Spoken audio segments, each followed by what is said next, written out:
Okay, so I know that the power is coming from the batteries, and this light bulb right here is closest to the batteries. So what I'm going to do here, if you watch, to just see I'm not changing and removing any wires. So you can still see these bulbs are lit. I'm going to take this wire, attach it, and bring it over here to this light bulb. Okay, now I'm creating an alternate path, but I need to get back to that battery. So I'm going to go from this side, okay, and I'm going to connect to the other side of the battery, and we'll see what happens.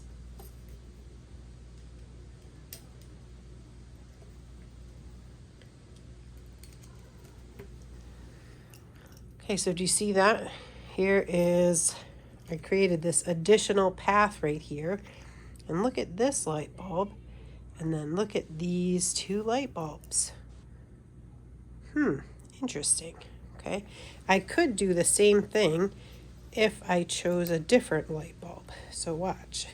If instead I chose this light bulb, well, that one created a different path here.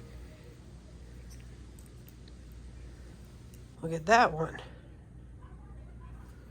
Okay, so as I add wires, I can change the path, create an additional path, and that creates a parallel circuit, and then the bulb has a different brightness.